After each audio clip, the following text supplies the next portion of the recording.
Hello, everyone, and welcome back to another episode of It's Canon podcast. We're your host. I'm Caitlin. I'm B. I'm T. And I'm June. We don't make the rules, just the commentary. It's a canon event, and we can't interfere. Period. We can't. So on today's episode of It's Canon, we will be talking about the masterpiece that is Ride With Me, written by our close and personal best friend, Simone Soltani, who absolutely loves us and we love her. On today's episode, we will be discussing explicit content. There's also explicit content in the book. As far as spoilers will also be discussed in this episode. And Thomas Maxwell Brown will spoil all book boyfriends for you in the future. That's true. That part. Yes. So over to T to give us a quick little overview of the book. Right. Quick little overview. Again, left at the altar, Stella goes to a bachelorette party with her cousin, and she meets our Thomas Maxwell Brown. They have a little drunken night and wake up accidentally married. Instead of breaking it off, they stay together to fix their mess in their lives. And we go on a journey to see what happens. It's a slow burn, a marriage of convenience, and emotionally spicy. And let me just tell you, Thomas Maxwell Brown is the perfect man. Perfect. He's the best No. book And husband. so what were y'all's first impression? I'll go first. My first impression is truly about this new logo that we got. Oh, Y'all see No, it looks really it's good. so nice. Stop. I feel no, like we look so professional. I know. It's it's really, giving. really good. It's giving I love boss. the little, like the open book and our like bigger one, and then the hearts for the eyes. And so one of my best friends runs a marketing design company called 1903 Designs, and they did this for us, and it turned out really well. It Not turned gonna out lie. so well. And I love that It she got did. our It's colors and giving. everything. It's so nice. Yes. Oh, all of it was so good. Great It's package. giving Canon. It's It giving is. its canon. The merch is about to go crazy. Period. Yes. Oh, merch. Oh, we have ideas for that, but I don't want to derail with any. Yeah. It's canon spoilers. Stick with us. Stick with us. So I guess I'll start with the first impression. Well, I'd never read a sports romance that's like F1. Yeah. So I think it was June, really, because she's like talking about Thomas Maxwell Brown. I was like, oh, I got to meet this man. And so I really enjoyed this book so much. Yeah, and Thomas Maxwell Brown and Stella are a match made in heaven. I'm just saying, I was going through it. I was stressing out. Y'all know I was stressing out. Yeah. But Thanks. In yeah, the I best way. enjoyed every minute of this book. Dang. Yeah, I per my MO, I never have an expectation. So I went into it blind. I knew nothing about what's going to come from this book. And I had a time. I had such a good time.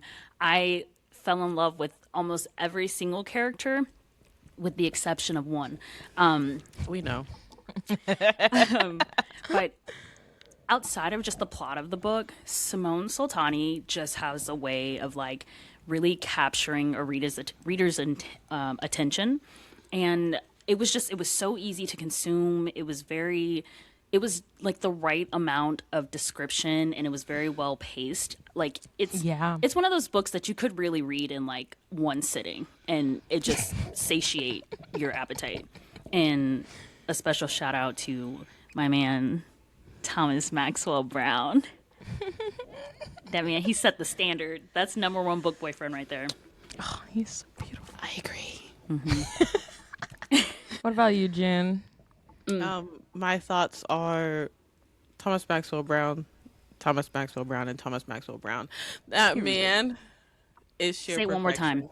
Thomas Maxwell Brown. One time for all of us. Oh. Literally, I've never read a more perfect man. I picked up the book because Caitlin picked up the book, and Caitlin has never steered me wrong with any book recs. So I read the book, and then she said, well, no, she said that book one walks so book two can run. So I started out with Cross the Line, and that one was my first F1 sports romance, and it was good. Then I picked up Ride With Me. B, you said you can read it in one setting. I read it in one setting. She did. I got up in that morning. I picked up the book. I sat on that couch, and I did not move until I finished that book. It was Proof is in the pudding. so good. And and it's just so great because we did meet Simone Soltani, and she is the sweetest, most accommodating person. She didn't even get afraid of the multiple times that I did scream seeing her, because it's just like she created all my number one contemporary book boyfriend. Yes. And then my closing thought was that Atene and Arlo can kick rocks with open-toed shoes. Oh.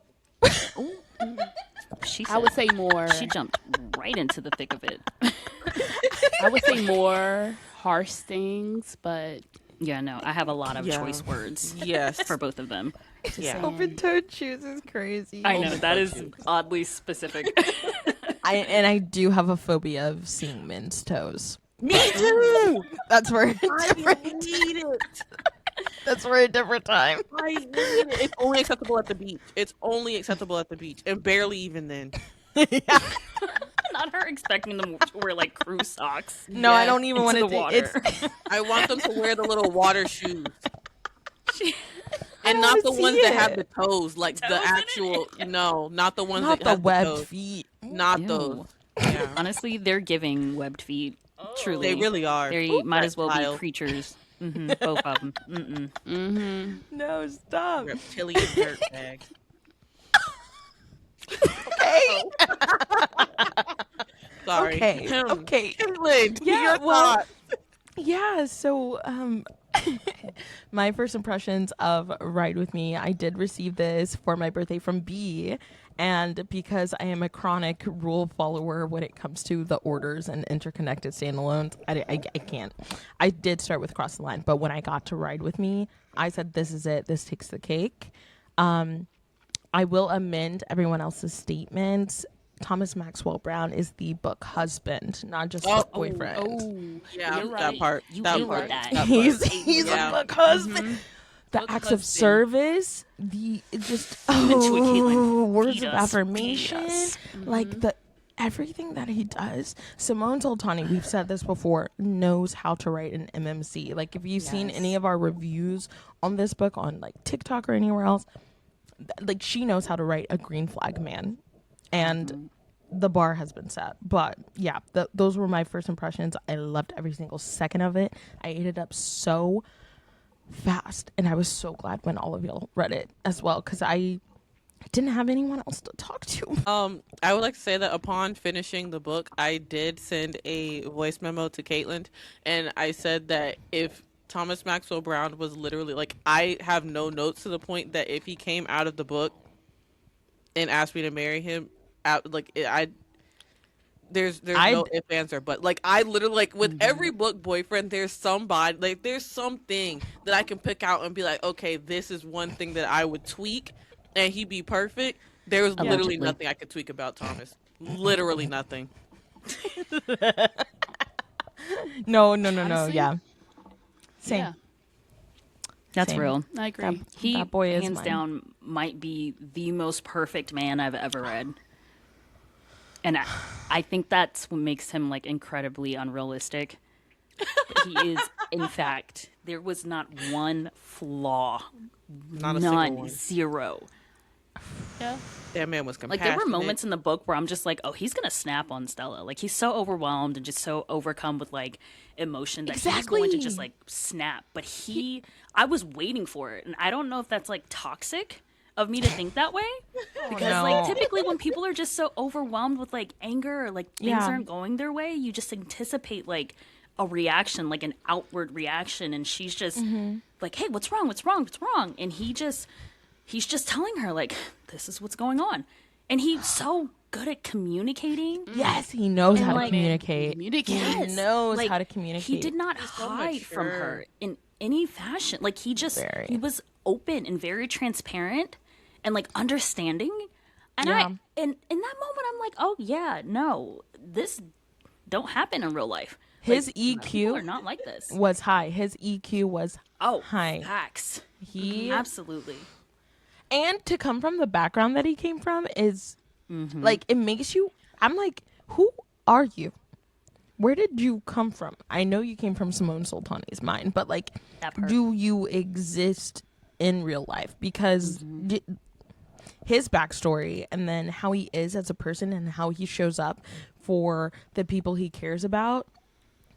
And he hits pretty much all of the love languages, but also respects boundaries. That's that. I love him. Heavy. Anyways.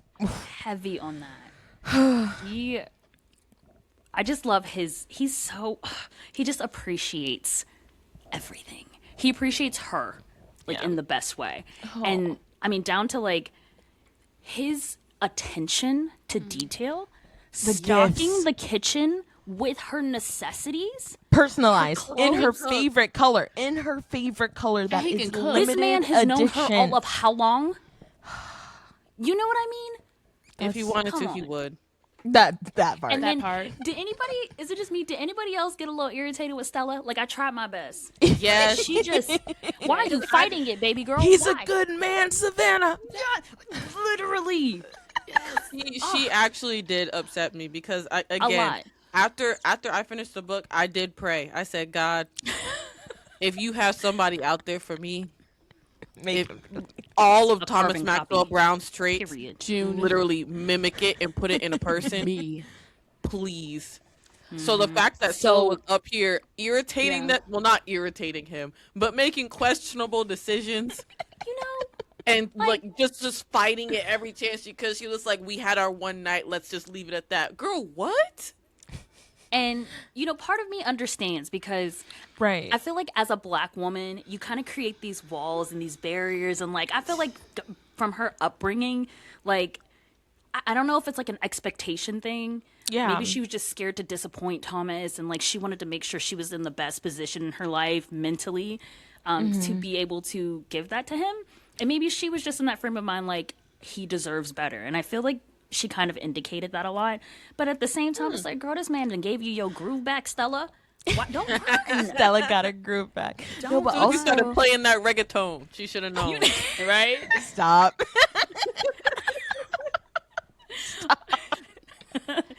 He said, I understand you. I understand your people, girl. I know you need a bonnet. I know you said vacation braids. Listen, I tabbed that part where she was like, I'm not about to wear my bonnet in front of him.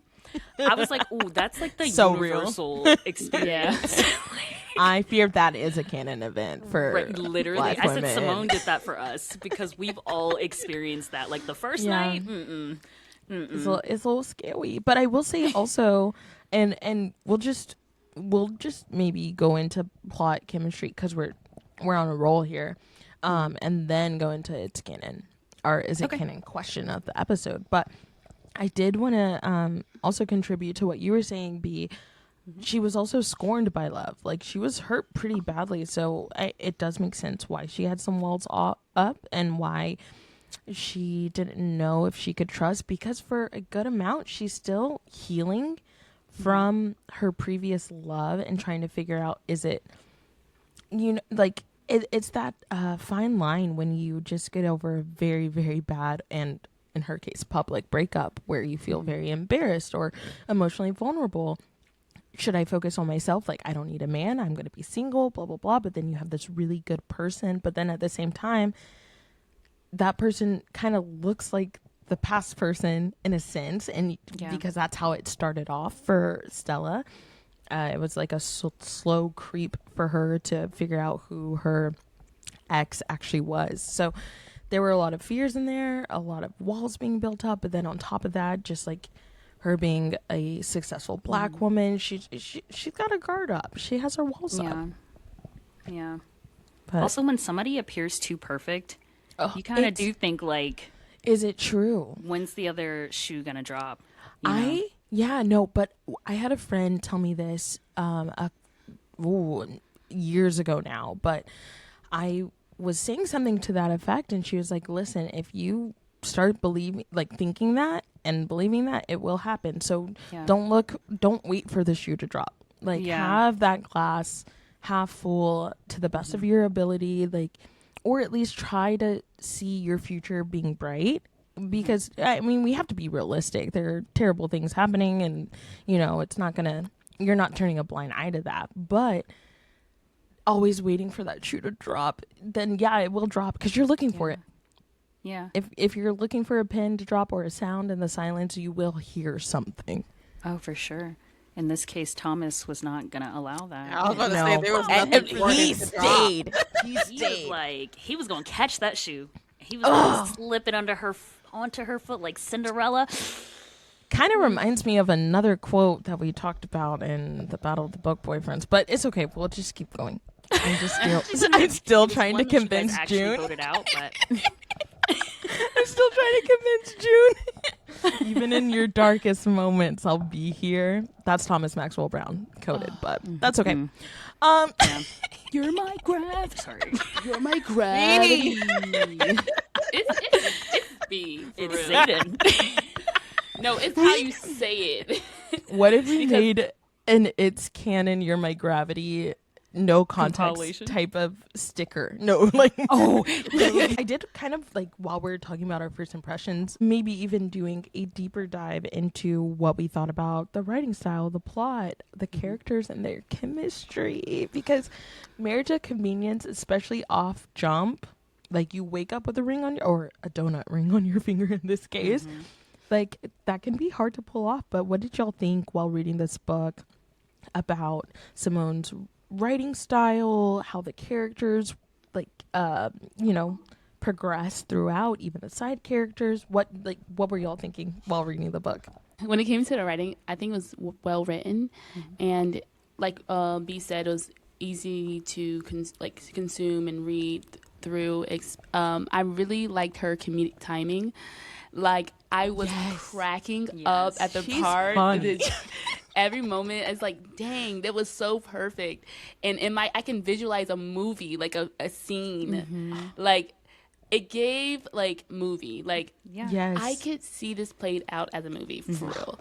This would be so good for the an characters, adaptation. how they are. I love the chemistry, and it was slow burn, but it was the tension was burning brighter and brighter and brighter every single time. And that's my thoughts. That's canon. I love it. Yeah. I agree, actually. And when you mentioned movie, this reminds me of a Hallmark movie in the best way possible. Do not take offense to that. I can see this in a Hallmark fashion. Because I feel like it's so feel good. I feel like all Hallmark films are really feel good, and I feel like this has the perfect balance of drama that it would, it gives Hallmark in that sense, and not in a bad way. I love Hallmark movies, by the way. But I will say, as far as the writing, the best way for me to describe it is that I felt like I was reading their diary. I felt like real time I was reading Stella's diary and Thomas's diary, and it was just reading how they the way they felt about each other and what they were going through, and just it literally felt like I was just a little fly on the wall, and they're just pouring into their diaries. It really felt like we were just there reading it alongside them, and it was so fun. I just could not stop turning the pages, and it's probably what made it so easy for us to read, was that it felt like a drama, in the palm of your hand. And very so it personal. kind of did get that motion picture type feel because of the way that it was written. So I think Simone nailed that. As far as the chemistry between the characters, I think undoubtedly there was chemistry from the jump. They got married. They got married immediately, and that was after they had the honeymoon first. They definitely got down first. But they had that taste test real quick. But I like that taste. But I think undoubtedly they had chemistry, but I think it was fun to see that, although we kind of saw that sexual chemistry immediately throughout the book, we saw that emotional chemistry kind of build, and I feel like that was where most of the tension and how fun it was for me was just watching them kind of build that part of their relationship, and then that really trumping any of the other chemistry in between. Like, Yes. I love that we didn't need anything else in between that as far as like sexual pull, because all that emotion just that did it in for me. Like watching them just go like the push and pull, and then watching one fight for the other and the other one kind of fight for them, but like have that I don't know. That was enough for me. Very realistic as well. Yes, absolutely. With two strangers getting to know each other. But yeah. What about you, That's my June? takeaway. So again, our close and personal best friend, Simone Soltani. Yeah. Shout out Simone. I have only read this book in Crash Into Me. I don't know if she has any other books, but Cross the Line. Cross the Line. Crash that's Into what I Me's the next meant. book. Cross the line. I'm just so excited for Crash Into You. But Let's find out Simone gave you the arc. For Right? real. I was like, She's like, like, you "Oops, read what? Freudian slip." if I had that, everybody would know. There would be Everybody signs. would know. The sign would be me standing on the Eiffel Tower holding the book. not the Eiffel Tower. Yep. Okay, but yeah. So I think Cross the Line, again, I started with Cross the Line. Cross the Line was good. And I don't know if I feel like Cross the Line was a little subdued in comparison to Ride With Me. I don't know if Simone like actually found her groove with Ride With Me, but Ride With Me was just written in such a, I don't want to say magical, but it felt really magical reading that book. Yeah. I felt obviously like it was two strangers in a marriage of convenience, yes, but reading the book I also felt like they weren't strangers at all. Like the way that they were, that they talked, the way that they interacted, the way that they thought about each other. Again, from the jump, Thomas was down bad for Stella. Thomas was down bad for Stella, and Stella liked Thomas, but Thomas would have gave up his left arm for Stella, and it was such a beautiful thing to read. And it is, as B said earlier, my taste is a little bit all over the place, and Thomas does fall outside of my typical taste, I guess I would say. But I feel like the chemistry was it was perfect in the sense that how Caitlin said earlier that Stella had been burned by that, select words, by that man, for lack of better terms. She had been burned by him, and so I felt like in order for Stella to come out of that okay and to be who she was before he who shall not be named ruined the relationship. Yeah. I feel like she needed Thomas to be that place where she could be soft, to like be the place where he listened to her, he respected her boundaries, he showed her that he cared no matter what she was going through. And I feel like that was very instrumental in helping her gain back the confidence that we see her get towards the end of the book. Yeah. It was beautifully written. I do stand 10 toes down. I do think that this book was a masterpiece. And close and personal best friend Simone Soltani, if you do want to give us an arc of Crash Into You, I would very much appreciate it. It will be devoured. Says close and personal best friend Simone Soltani. Let me get my bottle real quick. And I'm so excited for book 3. I'm sorry. I'm so excited for book 3. I don't like the accidental pregnancy trope, but I also am not huge on marriage of convenience, and Simone made me love it. I will trust Simone Soltani with anything that she writes. If she writes an accidental pregnancy trope, say less. I'm reading it. I pre-ordered the book already. And Simone Soltani would trust. I, for one, love marriage of convenience. You can take that trope from my cold hands. I love marriage of convenience. Anyways, but I also, like June, read both books, Cross the Line, and then went into Ride With Me, and I loved both of them. For Cross the Line, that trope is brother's best friend, and that one's just not really my vibe, but I love that trope. I love that trope too. It's good. It's really good. I did very much enjoy that book, and the writing style, I think it's very consistent. I know when Simone sat at our table and those who hadn't read her books were asking her kind of the difference or like if it was spicy or whatever, she did say that it does have some spice, but it is more contained, and then we get to ride with me, and then Thomas Maxwell Brown has a mouth on him.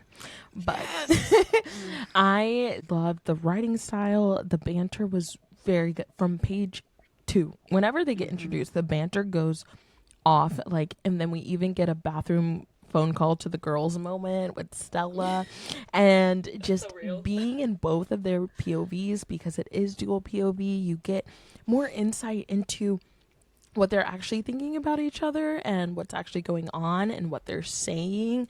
And all of it was the pacing was so good. The plot is very, very good. We have some high stakes as well, and this was my first F1 sports romance, I think, like all of us. And now I'm like, let me get some tickets, let me go watch. But I will say that the chemistry between the two characters, absolutely love. I think that it was immediate, but not like almost in a sense of insta-lust, because it is a marriage of convenience that starts at the beginning. That's not forced by familial powers or things like that. So we have a little bit of that, but there's no, like, it stops there at the marriage. They're like, we're not gonna be, you know. So I think it was done very, very well. I loved every single second of it. And yeah, I would read it again. It's a very good read for me. And to also say that I do think that Simone Soltani did a really good job of explaining F1 in general, because when she sat at our table, she's a very big F1 fan. She said she'd been going to F1 races since she was a kid. And reading that book, you can't tell me that I'm not an expert in all things F1 after reading that book. I am ready to sit front row.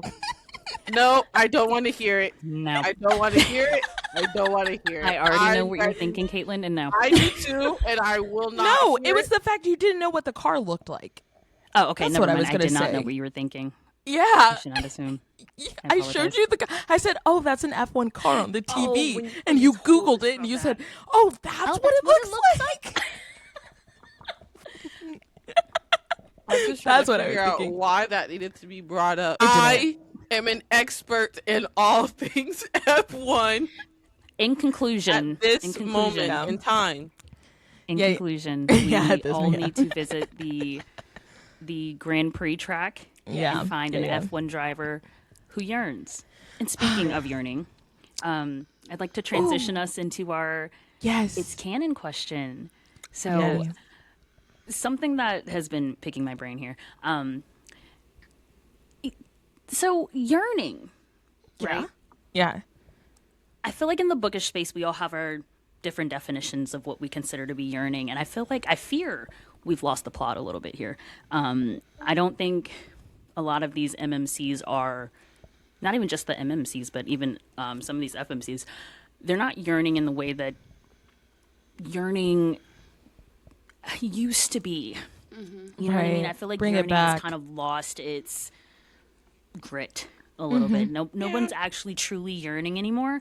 And I beg the question, is it canon for, how do I phrase this? Is it canon that authors have lost the ability to write a character who yearns the way yearning originally used to be depicted? That's good. Let's sit with that for a bit. I'm going to say yes. I mean, well, hold on. Well then.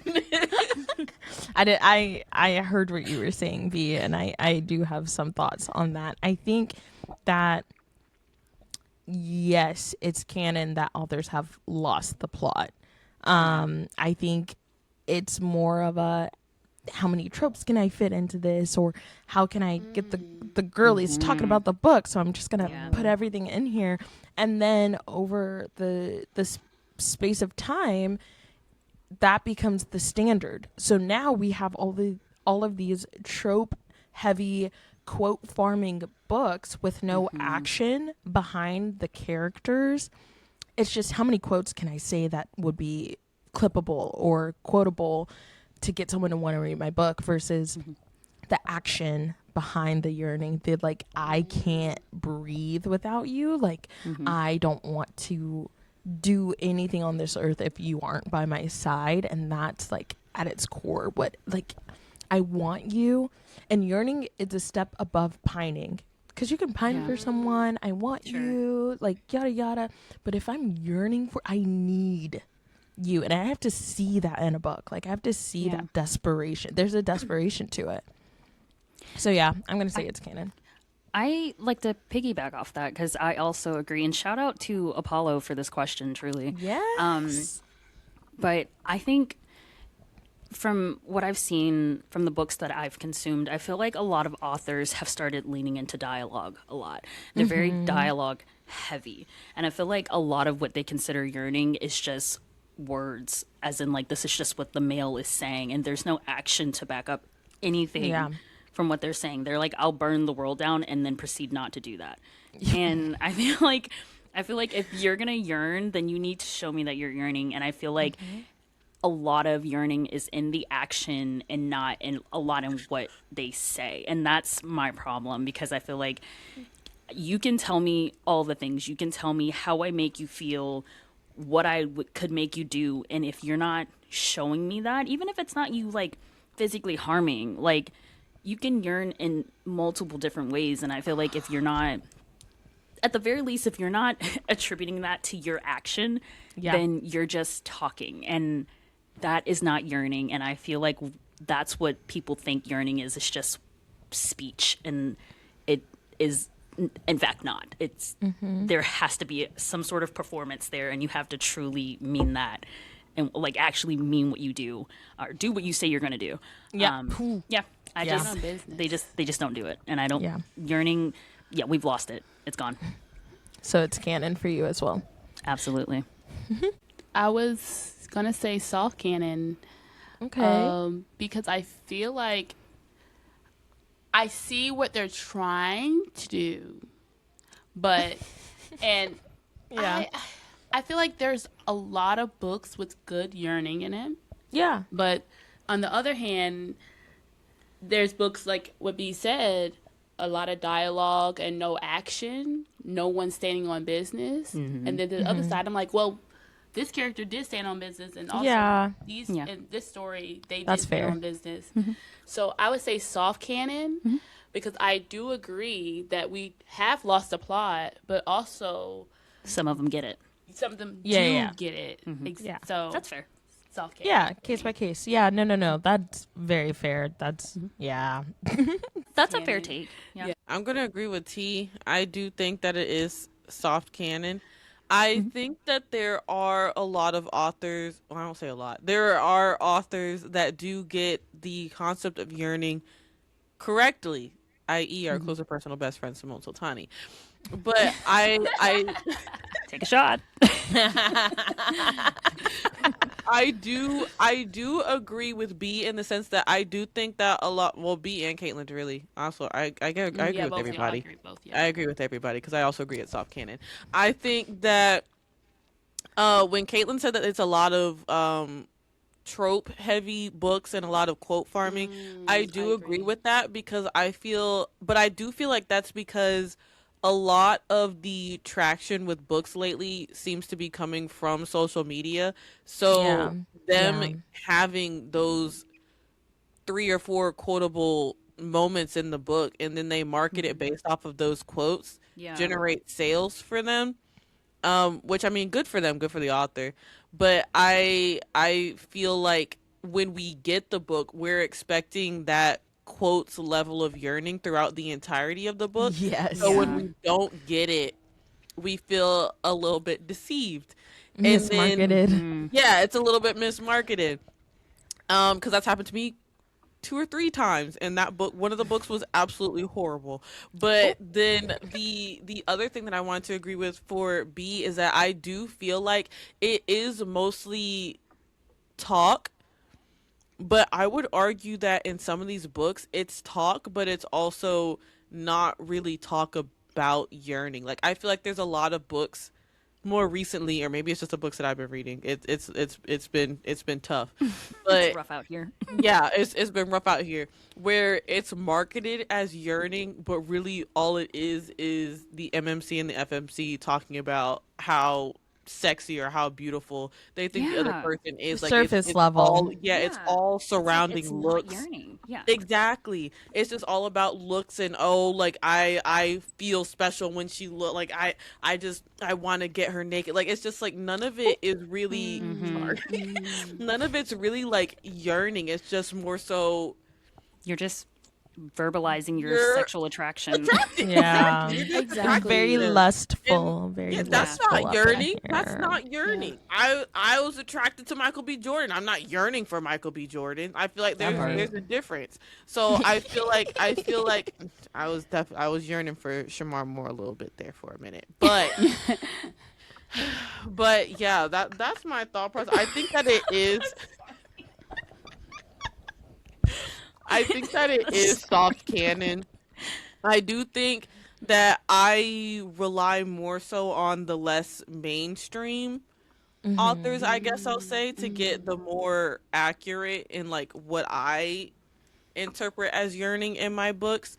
I tend not to trust. I am a member of BookTok. I tend to be hesitant in listening to some of the BookTok recommendations, because I've learned that some people, like how we said earlier, some people's definitions of yearning is vastly different than other people's. So I feel like it is a little bit trial and error, but I'm hoping that it's going to make a comeback. Also, I feel like you don't need a whole bunch of tropes and popularity contests or whatever. It's not about that. It's about having a good book with a good plot, with good yearning. Yeah. I think some of the authors are like, oh, well, this is what's popular. Let me do it like this, and they all like this. Okay, that's nice, but you can have a good book with less. Less is more. Like, less is more. You don't have to have all these, enemies to lovers, or this, and they have this. And He falls first. Yeah. Who did this to you? And like every book I've seen on BookTok, I'm like, dang, they all have the same thing. Yeah. What's different about your book, and why should I read it? Yeah. You know, Exactly. I've seen the same book with the same recipe. So I've tasted this before. reading indie authors and seeing what they're doing something totally different. Like, what happened to your love for the yearning part? What happened to the romance? Yeah, she's beautiful. Okay, we get it. Every character is perfect in a book. It's fiction at the end of the day. Exactly. But where's the emotion behind it? Yeah. Where's that at? Because I want to feel. Yeah. Let me feel something. Yeah, give me that. And I do feel like you can express yearning in a dialogue, but give me that monologue. Yes. Give it to me. And I y'all know know I I'm going to love run a this one back monologue. because Caitlin did give us a really good monologue in the last episode. And I just want to say, she did eat. She did eat with that one. I fear I love a monologue. I need you breathless at the end of your statement when you're talking about me and to me. That part. Yeah. But I do want to know everyone's rating of the book. 5. Okay. Yeah. Fair. I loved it. I enjoyed every minute of it. So, yeah. B. Once again, my MO, I hand out 5 stars like they're hotcakes. Okay, but in retrospect, I really, really, really, really, really did like this book. I thought it was fun. I had a great time. I enjoyed the writing. I enjoyed the characters. I enjoyed the storyline. So to me, that's a deserved 5-star. Now, Caitlin, I'm actually trying to follow your, rating, because I'm like actually thinking about it. Are you being a little too 'Cause I'm generous? Yes. So I'm like, yeah. To me, it was a 5-star. Yes. Okay. Yeah. In Yeah. all fairness, I read for the vibes. I am 1000% a vibes reader. I'd be doing that too, but I will rate that vibe accordingly. I will check the vibe. June, what about you? What did you rate the book? I also rated it 5 stars. It's honestly one of my Infinity Star reads, again now because of Thomas Maxwell Brown. My actual quote from Goodreads, I said, please give me a second to grieve the fact that Thomas is not real. Then give me another second to pray that when God delivers my man to me, he is the exact replica of Thomas Maxwell Brown. Yes. Yes and amen. Prayer. Powerful prayer. And the church said. Speak it. Amen. Amen. 5 stars, 5 stars, 5 stars. Yeah. Now Here, everyone. No, it's good. It's good. It's good. It is. Oh, I thought it was going to play. Oh, that's okay. I did it for you. 5 stars. We all did it. We did it. 5 stars. We did it, Joe. I was nervous. Honestly, I was like, Soltani, you are I was now too. the I was next expecting like a president 4 of the point. United States of America. You've been promoted. congratulations. Dun, You're now an dun, elite dun. employee. Yes, it was a That 5-star is read. awesome. And that's our first across the board 5-star for Yes. this Canon podcast. Simone Soltani. Did Now we we just can find just get our close and 5-star personal read? best friend on the podcast. It's coming. It's coming. It's Pray coming. for us, gonna happen. family. It's gonna happen. I believe it's time for Barker Bite. I believe I you're would right. like to say Let's go. that I did start out with 7. I was vetoed, and we compromised on 3. So instead, here are our 3 contestants for Barker Bite, starting with Dev, who was actually the MMC for book 1, but we did see him in book 2. I do have more context, so I'm gonna say bark. I don't have enough context, so I'm gonna say bite. Yeah, same bite. I don't know you. I feel like the Fair. context might help. I would also bark. Okay, maybe we need to go back to cross the line. You do. You do should. find out about Very that much man. so. I'm gonna regret this. I'm gonna regret this. You just might. Can I just change? I'm gonna bark because I trust my girls. I'm gonna Preemptive bark. Preemptive bark. I was gonna say bark, but I was like, let me bite until I read it. So it's kind of hard to call because I trust Caitlin, but I trust June, but also June has what? very Yeah. her taste. Okay, either Dev in can be like an Simone Soltani extremely we trust. that Okay. part. I'm gonna bark. Okay, bark. In June. Simone Soltani We usually trust. have the same answers. So like, if they both bark, then he's got to be like, Good. bark. He's a green flag. He Yeah. is a green flag. Yeah. We love him. I love those. I love green flags. Okay. Pending that questionable insult into my taste in men, our next contestant is Lorenzo, the one who Thomas may or may not have said harsh words about and ended up in the hospital. Bark. He's also in book 1 as well. A little bit. I'll bark.